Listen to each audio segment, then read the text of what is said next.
Okay.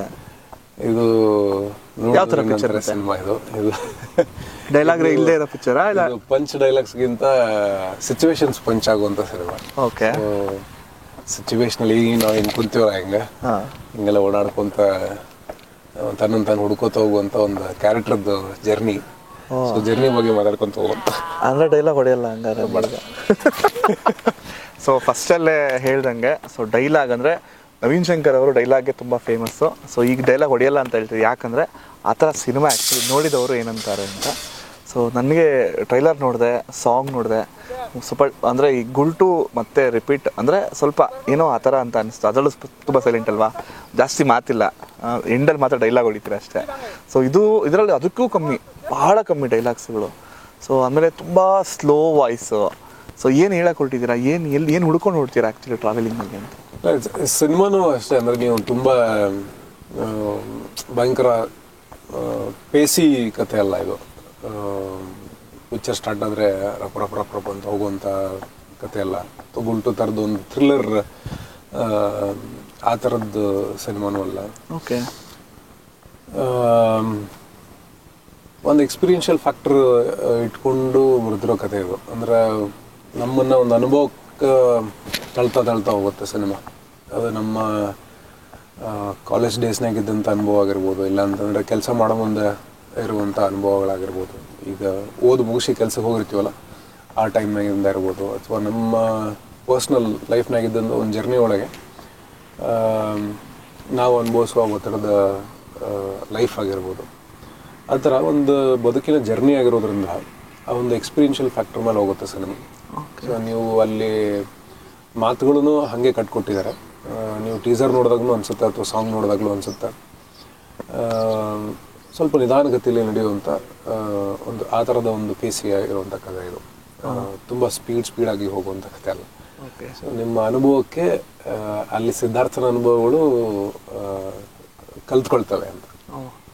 And actually ಒಳ್ಳೇದಾಗಲಿ ನಿಮಗೆ, ಏನಕ್ಕಂದರೆ ನಾವು ದೇವಸ್ಥಾನದ ಮುಂದೆ ಕುಂತಿದ್ದೀವಿ ಷಣ್ಮುಗ. ಸೊ ಈ ಸಿನಿಮಾಗೆ ಸೊ ಒಂದು ದೊಡ್ಡ ಗೆಲುವು ಸಿಗಲಿ ಅಂತ ಕೇಳ್ಕೊತೀನಿ ಫಸ್ಟ್ಲಿ.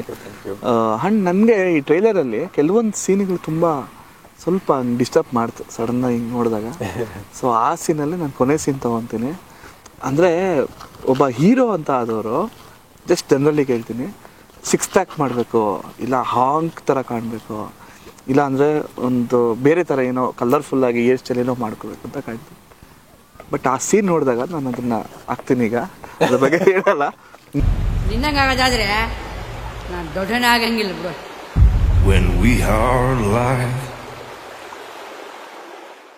ನೀವು ಹೇಳಿ, ಅಂದರೆ ಒಬ್ಬ ಹೀರೋ ಆ ಥರ ಹಿಂಗೆ ಅಂದರೆ ನಾನು ನೋಡಿಲ್ಲ ಆ್ಯಕ್ಚುಲಿ ಈ ಥರ ನಿಜಲ್ಲ ನೋಡಿಲ್ಲ, ಅದಕ್ಕೆ ನಂಗೆ ಮಾತು ಬರ್ತಿಲ್ಲ. ಸೊ ಆ ಥರ ಒಂದು ಟ್ರಾನ್ಸ್ಫಾರ್ಮೇಷನ್ ಮಾಡಿಕೊಂಡು ಪ್ರೆಸೆಂಟ್ ಮಾಡ್ತಾನೆ ಅಂತಂದರೆ ಹೆಂಗೆ ಅದು ಸಾಧ್ಯ ಅಂತ? ನವೀನ್ ಶಂಕರ್ ಮಾತ್ರ ಸಾಧ್ಯನಾ ಅದು ಅಂತ? ಏನಿಲ್ಲ, ಅಂದರೆ ಹೋಗ್ಬೇಕು ಅಂದರೆ ಆ ಥರ ಸಬ್ಜೆಕ್ಟ್ಗಳು ಬರ್ಬೇಕಲ್ಲ. ಅಂದರೆ ನಮ್ಗೇನು ಸಬ್ಜೆಕ್ಟ್ ಬಂದಿರುತ್ತೆ ಅದಕ್ಕೆ ತಕ್ಕಂತೆ ನಾವು ರೆಡಿ ಹಾಕೋತ ಹೋಗ್ಬೇಕಾಗ್ತೈತಿ. ಆ್ಯಂಡ್ ಈ ಕತೆಗೆ ಅಂತ ಬಂದಾಗ ನೀವು ನೋಡಿದ್ದು ಆ ಪೋರ್ಷನ್ ಇತ್ತಲ್ಲ, ಆ ಪೋರ್ಷನ್ನ ಅವನ ಲೈಫ್ನಾಗ ಬರುವಂಥ ಒಂದು ಘಟ್ಟ ಅದು. ಓಕೆ. ಆ ಘಟ್ಟದಾಗ ಅವನು ವಿಲ್ ಬಿ ಅವೇ ಫ್ರಮ್ ನಮ್ಮ ನಾರ್ಮಲ್ ಜಗತ್ತಿನ ಬಿಟ್ಟು ಸ್ವಲ್ಪ ಡಿಸ್ಟೆನ್ಸಲ್ಲಿ ಇರ್ತಾನೆ. ಅವನ ಒಳಗೆ ಒಂದು ಜಗತ್ತನ್ನ ಕಟ್ಕೊಂಡು ನಮ್ಮ ಸಹಜವಾದಂಥ ಬದುಕಿಂದ ಸ್ವಲ್ಪ ದೂರ ಇರ್ತಾನೆ. ಆ ಟೈಮಲ್ಲಿ ಬರುವಂಥ ಒಂದು ಚಿಕ್ಕ ಭಾಗ ಅದು. ಆ ಥರ ಪ್ರಯತ್ನ ಮಾಡಿದ್ರು ಸುಮಾರಷ್ಟು ಜನ. ಈ ಕಾಸ್ಟವೇ ಅಂತ ಒಂದು ಸಿನಿಮಾ ಆಯಿತು, ಆ ಪಿಕ್ಚರ್ನಾಗ ಮಾಡಿದ್ದಾರೆ. ನಮ್ಮಲ್ಲಿ ಕಮ್ಮಿ ಅಲ್ವಾ? ನಮ್ಮಲ್ಲಿ ಮಾಡಿಲ್ಲ. ಹಿಂದಿಲಿ ಯಾವುದೋ ಒಂದು ಪಿಕ್ಚರ್ ಬಂದಿತ್ತು, ಈ ಮೊಮೆಂಟಿಗೆ ನೆನಪಾಗ್ತಿಲ್ಲ ಅದು. ಅವರೊಬ್ರು ಟ್ರೈ ಮಾಡಿದ್ರು. ಅದು ಬಿಟ್ಟರೆ ಆ ಥರ ಫಿಸಿಕಲ್ ಟ್ರಾನ್ಸ್ಫಾರ್ಮೇಷನ್ನು ಗೋಟ್ ಲೈಫ್ನಾಗ ಇತ್ತು ಅಂತ ನಾನು ನೋಡಿಲ್ಲ ಪಿಕ್ಚರ್ನ. ಇದೆ, ಬಟ್ ಈ ಲೆವೆಲ್ ನಾನು ಆ ಒಂದು ಎಕ್ಸ್ಟ್ರೀಮ್ ಟ್ರಾನ್ಸ್ಫಾರ್ಮೇಷನ್ನು ನಮ್ಮ ರೀಸೆಂಟಾಗಿ ನೋಡಿದಂಥ ಸಿನಿಮಾದಾಗ ಯಾರು ಟ್ರೈ ಮಾಡಿರಲಿಲ್ಲ. ಮಷಿನಿಸ್ಟ್ ಅಂತ ಒಂದು ಸಿನಿಮಾ ಇತ್ತು, ಅದ್ರಾಗಿತ್ತು. ಆಮೇಲೆ ಇಂಟು ದ ವೈಲ್ಡ್ ಅದ್ರಾಗಿತ್ತು. ನಾವು ಆ ಮೂರು ರೆಫರೆನ್ಸಸ್ ನೋಡಿದಾಗ ನಮಗೆ ಇದಕ್ಕೆ ಯಾವ ಥರ ಫಿಸಿಕ್ಯಾಲಿಟಿ ಬೇಕು ಅಂತ, ಅಂದರೆ ಇವನು ಯಾವ ಬದುಕಿನ ಘಟ್ಟದಾಗಿದ್ದಾನೆ ಮತ್ತು ಅವನ ಲೈಫ್ನಾಗ ಏನಾಗತ್ತೆ, ಅದಕ್ಕೆ ಯಾವ ಮಟ್ಟ ಟ್ರಾನ್ಸ್ಫಾರ್ಮೇಷನ್ ಬೇಕು ಅಂತ ನೋಡ್ಕೊಂಡು ಕಾಲ್ ತೊಗೊಂಡಿದ್ದು. ಓಕೆ. ಚೆನ್ನಾಗಿತ್ತು. ಅಂದರೆ ಅದಕ್ಕೋಸ್ಕರ ಎಷ್ಟು ದಿನ ಊಟ ಗೀಟ ಬಿಟ್ಟು ಆ ಥರ ಮಾಡಿದರೆ ಹೇಗೆ ಅಂತ? ಇಲ್ಲ, ಇದು ಅಂದರೆ ಇದು ಊಟ ಬಿಡೋದಲ್ಲ, ಇದು ಊಟ ತಿಂದು ಕರಗಿಸ್ಬೇಕು, ಇದು ಆ ಥರ ಇದೆ. ಅಂದರೆ ಒಂದು 55 ಡೇಸ್ ಟೈಮ್ ಇತ್ತು ನಮಗೆ. ಆ್ಯಕ್ಚುಲಿ ಟೈಮ್ ಭಾಳ ಕಮ್ಮಿ ಇತ್ತು ಆ ಪೋರ್ಷನ್ ಶೂಟ್ ಮಾಡಬೇಕಾದ್ರೆ. ಯಾಕಂದ್ರೆ ನನಗೆ ನಾವು ನೇಚರ್ದು ನಮ್ಮ ವೆಸ್ಟರ್ನ್ ಘಾಟ್ಸ್ ಒಳಗೆ ಶೂಟ್ ಮಾಡಿದ್ದು ನಾವು. ನಮಗೆ ಕಮ್ಮಿ ಟೈಮ್ ಇತ್ತು, ಆ ಟೈಮ್ನೊಳಗೆ ಮಾಡಬೇಕಿತ್ತು. ಆಲ್ಮೋಸ್ಟ್ ಒಂದು 13 kg ಮೇಲೆ ಕಮ್ಮಿ ಆಗಬೇಕಾಗಿತ್ತು. ಆಲ್ರೆಡಿ ಸ್ವಲ್ಪ ಲೀನ್ ಇದೆ, ಅದಕ್ಕಿಂತ ಮತ್ತೆ ಲೀನ್ ಆಗಬೇಕಾಗಿತ್ತು. 13 kg ಕಮ್ಮಿ? ಮತ್ತೆ ಕಮ್ಮಿ ಆಗಬೇಕು. ನೀವು ಇರೋದೇ ಸಣ್ಣಗೆ ಆಗೋದು. ಆ ಸಿನಿಮಾಲಿ ಇದ್ದಿದ್ದೇ ಕಮ್ಮಿ. ಮತ್ತು ಅದರಲ್ಲಿ ಅವಾಗ ಇದ್ದಿದ್ದು ವೇಟ್ ನಂದು 50 kgs ಏನೋ ಆಗಿತ್ತು, 50 kg ಆಗಿತ್ತು. ನಂದು ಐಡಿಯಲ್ ವೇಟ್ ಬಂದು 76, 74 ಆ ಥರದ್ದು. ಬಟ್ ಅವಾಗಿನ ಟೈಮ್ಗೆ ಆಲ್ಮೋಸ್ಟ್ 66, 67 ಅಲ್ಲಿಂದ ನಾವು 50ಕ್ಕೆ ಬರಬೇಕು ಅಂದರೆ ಅದರಲ್ಲಿ 2 ಪೋರ್ಷನ್ಸ್ ಇದೆ. ಅಂದರೆ ಸಣ್ಣ ಆಗ್ತಾನೆ ಮತ್ತು ಇನ್ನೂ ಸಣ್ಣ ಆಗ್ಬಿಡ್ತಾನೆ.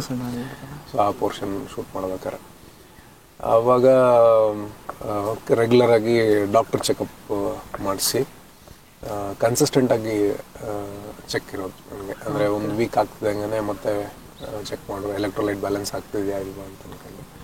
ಗಣೇಶ್ ಅಂತ ಅಂದ್ಬಿಟ್ಟು ನಮ್ಮ ಟ್ರೈನರು, ಗಣೇಶ್ ರೆಡ್ಡಿ ಅಂತ ಅಂದ್ಕೊಂಡು. ಸೊ ಅವರು ಮಾನಿಟರ್ ಮಾಡ್ತಾಯಿದ್ರು, ಏನು ತಿನ್ನಬೇಕು, ಎಷ್ಟು ವರ್ಕೌಟ್ ಮಾಡಬೇಕು. ಕೊನೆಗೆ ಲಾಸ್ಟ್ 1 ವೀಕ್ ಲಿಕ್ವಿಡ್ ಡಯಟ್ ಮಾಡಿ ಹೋಗಿತ್ತು. ದಿನಕ್ಕೆ ಇದ್ದಿದ್ದೆ ಡಯಟ್ ನನಗೆ 2 ಚಪಾತಿ, ಅದಾದಮೇಲೆ 2 ಎಗ್ ವೈಟ್ಸ್, ಅದು ಬಿಟ್ಟರೆ ಎಲ್ಲ ಲಿಕ್ವಿಡ್ ಫುಡ್. ಇಂಟೆಕ್ ಎಲ್ಲ ಲಿಕ್ವಿಡ್ನೇ ಇರಬೇಕು. ಆಮೇಲೆ ಒಂದು 4 ಸರಿ ಲೆಮನ್ ವಾಟರ್ ಕುಡಿಬೇಕಾಗಿತ್ತು. ಆಮೇಲೆ ಅಲ್ಲೆಲ್ಲ ಜುಮ್ ಅಂದ್ಬಿಡೋದು ಚಪಾತಿ ತಿನ್ನೋಕೆ, ಯಾಕಂದ್ರೆ ಲೆಮನ್ ಹಲ್ಲಿಗೆ ಕುತ್ಕೊಳ್ಳೋದಲ್ಲ. ಡಿಫಿಕಲ್ಟ್ ಆಗಿತ್ತು. ಬಟ್ ಔಟ್ಪುಟ್ ನೋಡಿದಾಗ ನಮಗೆ ಇಲ್ಲ, ಇದು ಮಾಡಿದ್ದು ವರ್ತಪ್ಪ ಅಂತ ಅನಿಸ್ತು. ಸೂಪರ್. ಅದೇ ಹೇಳಿದ್ದು ಸರ್, ನಂಗೆ ಈಗ ಜ್ಞಾಪಕ ಬಂತು, ನಮ್ಮ ಧ್ರುವ ಸರ್ಜಾ ಅವರು ಪಗೋರದಲ್ಲಿ ಮಾಡಿದ್ದು ಸ್ವಲ್ಪ, ಅಂದರೆ ಅದೇ ಈ ಎಕ್ಸ್ಟ್ರೀಮಿಟಿದು ಅದೇ. ಅಂದರೆ ಇಟ್ ರಿಕ್ವೈರ್ಸ್ ಸಿಚುವೇಶನ್ ಅಲ್ಲ. ಅಂದರೆ think any actor can do, ಎಲ್ಲ ಆ್ಯಕ್ಟರ್ಗಳು ಮಾಡ್ತಾರೆ. ಆ ಸಬ್ಜೆಕ್ಟಿಗೆ ರಿಕ್ವೈರ್ಮೆಂಟ್ ಇರಬೇಕಷ್ಟೇ. ಹೌದು. ಆ್ಯಂಡ್ ಈಗ ಟ್ರಾವೆಲಿಂಗ್ ಸಿನಿಮಾ ಅಂತ ಬಂದಾಗ ಸೊ ಅದು ಸ್ವಲ್ಪ ರಿಸ್ಕ್ ಅಂತ ಅನಿಸುತ್ತೆ ನಮ್ಮ ಇಂಡಸ್ಟ್ರಿ ಓವರಾಲ್ ಎಲ್ಲ ಕಡೆ. ಏನಕ್ಕಂತಂದರೆ ರಿಸ್ಕ್ ಅಂದರೆ ಸ್ವಲ್ಪ ಸ್ಲೋ ನರೇಷನ್ ಇರುತ್ತೆ. ಸೊ ಆಮೇಲೆ ಅದು ಕನೆಕ್ಟ್ ಆಗೋದು ಲೇಟಾಗಿ, ಬಟ್ ಕನೆಕ್ಟ್ ಆಗಿಬಿಟ್ರೆ ಅದು ಸಿನಿಮಾ ಹಿಟ್ಟೆ 100% ಜನಕ್ಕೆ.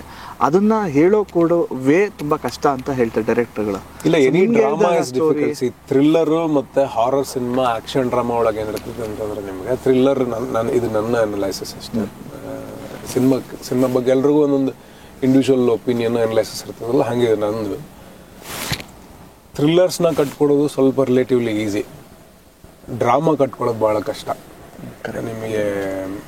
ಅಥವಾ ಒಂದು ಆ್ಯಕ್ಷನ್ ಡ್ರಾಮಾನ ಸ್ವಲ್ಪ ಕಟ್ಕೊಳ್ಳೋದು ಈಸಿ ಆಗುತ್ತೆ. ನಿಮಗೆ ಅದು ವಾವ್ ಫ್ಯಾಕ್ಟರ್ಸ್ನ ಜಾಸ್ತಿ ತುಂಬ್ಕೊತ ಹೋಗ್ಬೋದು. ಬಟ್ ಇಲ್ಲಿ ಡ್ರಾಮಾ ಒಳಗೆ ಏನಂತಂದ್ರೆ ನಮ್ಮ ಲೈಫ್ ಒಳಗೆ ನಡೆದಿರೋದನ್ನೇ ಎಲ್ಲಿ ತೋರಿಸ್ತಿರೋದಲ್ಲ, ಅಷ್ಟೇ ಸಹಜವಾಗಿಯೇ ನಾವು ಅಲ್ಲಿ ಪೋಟ್ರೆ ಮಾಡ್ಕೊತ ಹೋಗ್ತಿರ್ತೀವಲ್ಲ. ಹೀಗಾಗಿ ಡ್ರಾಮಾ ಕನ್ವಿನ್ಸ್ ಮಾಡೋದಕ್ಕಾಗಲಿ ಅಥವಾ ಅದನ್ನ ತಂದುಕೊಡೋದಕ್ಕಾಗಲಿ ಅದನ್ನ ಕಟ್ಟಿ ಹಾಕೋಕ್ಕಾಗಲಿ ಸ್ವಲ್ಪ ಕಷ್ಟ ಆಗಿರ್ತದೆ.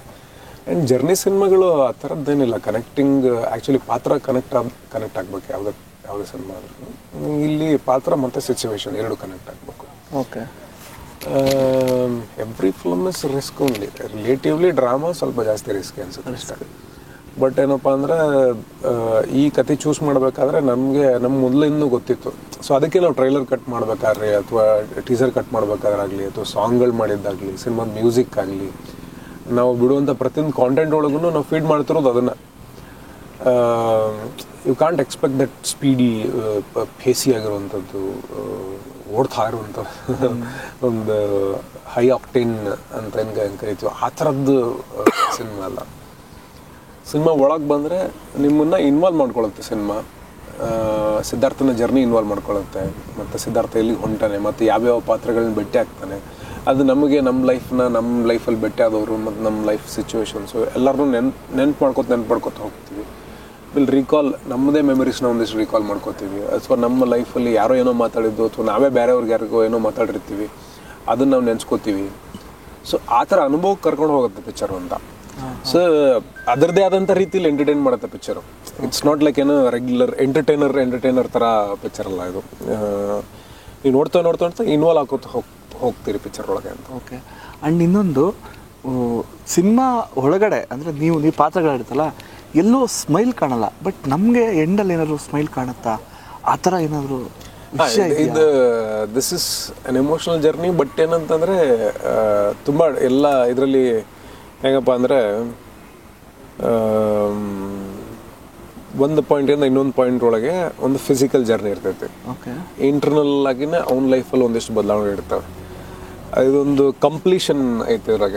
ಇಲ್ಲಿ ನೋವಿದೆ, ಇಲ್ಲಿ ನಲಿವಿದೆ, ಇಲ್ಲಿ ಪ್ರೇಮ ಇದೆ, ಇಲ್ಲಿ ಕಾಮ ಇದೆ. It's a complete life. ಅಲ್ಲಿ ಹಾಸ್ಯ ಐತೆ, ಅಪಹಾಸ್ಯನೂ ಐತೆ. So it's a mixture of many emotions. ಯಾಕಂದ್ರೆ ನಮ್ಮ ಲೈಫ್ ಒಳಗೂ ಈಗ ನೀವು ನೋಡೋಕೆ ನಿಮ್ಗೊಂದು ವ್ಯಕ್ತಿತ್ವ ಅಂತಂದ್ರೆ ನೀವು ನನಗೆ ಹೆಂಗೆ ಪರಿಚಯ ಇರ್ತೀರಿ, ಅದು ಬಿಟ್ಟು ನಿಮಗೆ ಒಂದಿಷ್ಟು ಬೇರೆ ಬೇರೆ ಭಾವಗಳು ನಿಮ್ಮೊಳಗೆ ನಿಮ್ಮಿಂದ ನೋಡೋವರೆಗೂ ಕೂಡ ಅನುಭವ ಸಿಗ್ತಿರ್ತಾವೆ. ಅಂದ್ರೆ ನಿಮ್ಮ ಕ್ಲೋಸ್ ಸರ್ಕಲ್ನಾಗ ಒಂಥರ ಇರ್ತೀರಿ, ಕ್ಯಾಮ್ರಾ ಮುಂದೆ ಒಂಥರ ಇರ್ತೀರಿ, ನಿಮ್ಮ ಅಪ್ಪ ಅವನ ಜೊತೆ ಒಂಥರ ಇರ್ತೀರಿ, ನಿಮ್ಮ ತೀರಾ ಎಷ್ಟೋ ವರ್ಷದ ಗೆಳೆಯ ಒಬ್ಬ ಇರ್ತಾನೆ, ನೀವು ಬೇರೆಯವ್ರಿಗೆ ಸೀರಿಯಸ್ ಆಗಿ ಕಾಣಿಸಿರ್ಬೋದು, ಬಟ್ ಅವಂಗೆ ಭಾಳ ಅವನ ಜೊತೆಗೆ ಭಾಳ ನಗ್ನಾಡ್ಕೊಂತ ಹ್ಯೂಮರಸ್ ಆಗಿರ್ತಾರೆ. ಸೊ ಹಾಗೆ ಇಟ್ಸ್ ಅ ಕಂಪ್ಲೀಟ್ ಜರ್ನಿ. ನಿಮ್ಗೆ ಅಲ್ಲೆಲ್ಲನೂ ಸಿಗುತ್ತೆ. ಓಕೆ. ಆ್ಯಂಡ್ ಜಸ್ಟಿಫಿಕೇಶನ್ ಸಿಗುತ್ತಾ ಟೈಟಲ್ಗೆ ಅಂತ ನೋಡಿದವರು ಏನಂತಾರೆ? ಸೊ ಅದಕ್ಕೆ ಸಿದ್ಧಾರ್ಥನ್ ಅಂದ್ರೆ ನಾವೇ ಹುಡ್ಕೊಳ್ಳೋದ ಅದನ್ನ ಹೇಗೆ ಅಂತ ಅಲ್ಲ, ಅಂದ್ರೆ ಸಿದ್ಧಾರ್ಥನ್ ಜರ್ನಿ ಶುರು ಆಗೋದು ಅಲ್ಲಿಂದ. ಅವ್ನ ಲೈಫ್ ಹೆಂಗಿರ್ತೈತೆ, ನಮ್ಮೆಲ್ಲರ ಲೈಫ್ನು ಹಂಗೆ ಇರ್ತೈತೆ. ಅದು ಯೂಶಲಿ ಝೀರೋಯಿಂದ ಶುರು ಮಾಡಿರ್ತೀವಿ ನಾವೆಲ್ಲರೂ. ಅದಾದ್ಮೇಲೆ ಕಲೆಕ್ಟಿವ್ ಮೆಮೊರೀಸು ಮತ್ತು ಕಲೆಕ್ಟಿವ್ ಒಪಿನಿಯನ್ಸು ಮತ್ತು ಲರ್ನಿಂಗ್ಸು ಎಲ್ಲನೂ ಸೇರಿ ಒಂದು ವ್ಯಕ್ತಿತ್ವ ಆಗುತ್ತೆ. ಅದಾದ್ಮೇಲೆ ಮತ್ತೆ ಇನ್ನೊಂದು ಜರ್ನಿ ಶುರು ಆಗುತ್ತೆ, ಡಿಟ್ಯಾಚ್ ಹಾಕೋತಾ ಹೋಗ್ತೀವಲ್ಲ ಒಂದೊಂದೇ. ಅಂದ್ರೆ ಬುದ್ಧಿ ಬಂದಂಗೆ ಇಲ್ಲ ಇದು ತಪ್ಪು, ಇದು ಸರಿ, ಇದು ತಪ್ಪು, ಇದು ಸರಿ ಅಂತ ಅನ್ಕೊಂಡು ನಮ್ಮನ್ನು ನಾವು ಫಿಲ್ಟರ್ ಮಾಡ್ಕೋತ ಹೋಗ್ತೀವಿ. ಹಂಗೆ ಸಿದ್ಧಾರ್ಥನ್ ಶುರು ಆಗೋದು ಅಲ್ಲಿಂದ. ನೋಡಿದವ್ರು ಏನಂತಾರೆ ಅಂತ ಬದುಕ್ತಿರ್ತಾನೆ, ಏನಾರು ಅನ್ಕೊಳ್ಳಿ ಅಂತ ಅನ್ಕೊಂಡು ಬದುಕಕ್ಕೆ ಶುರು ಮಾಡ್ತಾರೆ. ಆ ಥರ ಇರುವಂಥದ್ದು. ಆ್ಯಂಡ್ ನಿಜವಾಗ್ಲೂ ಸರ್ ಈ ಥರ ಸ್ಕ್ರಿಪ್ಟ್ ನಿಮಗೆ ಮಾತ್ರ ಸಿಗುತ್ತಾ ಅನ್ಸುತ್ತೆ? ಯಾಕಂದರೆ ಒಂದಕ್ಕೊಂದು ತುಂಬ ವಿಭಿನ್ನವಾದ ಪಾತ್ರಗಳು ಮಾಡ್ತೀರಾ. ಆ ವಿಷಯದಾಗ ಐ ಆಮ್ ಲಕ್ಕಿ ಅಂತ ಹೇಳ್ಬೋದು ಅಷ್ಟೇ. ಅಂದರೆ ತರಾವರಿ ಸಬ್ಜೆಕ್ಟ್ಗಳು ಬರ್ತಿರ್ತಾವಲ್ಲ. ನಮ್ಗೆ ಉಲ್ಟು ಮಾಡಿದಾಗ ಅಂತೂ ಚಾಯ್ಸಸ್ ಅಂತೂ ಇರಲಿಲ್ಲ. ಅಂದರೆ ಸಿಕ್ಕಿದ ಅವಕಾಶ ಅದು ಅಂತ ಅಂದ್ಕೊಂಡು ಇವಾಗ ಚಾಯ್ಸಸ್ ಅಂತ ಮಾಡುವಂಥ ಹಂತಕ್ಕೆ ಇರ್ತೀವಿ. ಅಂದರೆ ಈಗ ಒಂದಿಷ್ಟು ಸ್ಕ್ರಿಪ್ಟ್ ಬರ್ತಾವೆ, ಅದ್ರಾಗ ನಾವು ಆಯ್ಕೆ ಮಾಡುವಂಥದ್ದು ಇರ್ತೈತೆ. ಮೊದಲೆಲ್ಲ ಆಯ್ಕೆ ಅಂತ ಇರೋಂಗಿಲ್ಲ, ಯಾವ್ದು ಬಂದಿರುತ್ತೆ ಅದನ್ನ ಮಾಡ್ತಾ ಹೋಗಬೇಕು.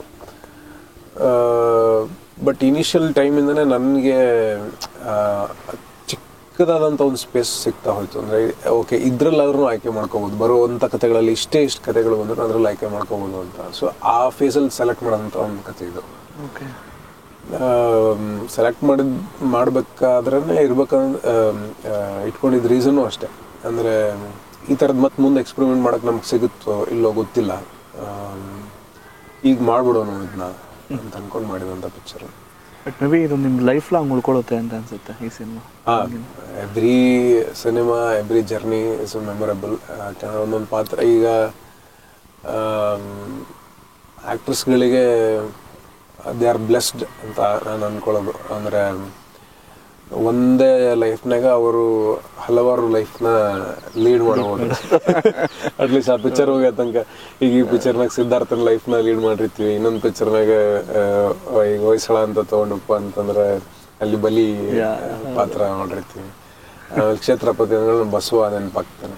ಸೊ ಒಂದೊಂದು ಪಾತ್ರನೂ ಒಂದೊಂದು ಜರ್ನಿ ಆಗಿರ್ತಾವೆ, ಮತ್ತು ಒಂದಿಷ್ಟು ಚೇಂಜಸ್ ನಾವು ಮಾಡಿ ಹೋಗ್ತಾವೆ. Every character will contribute something to your personal life.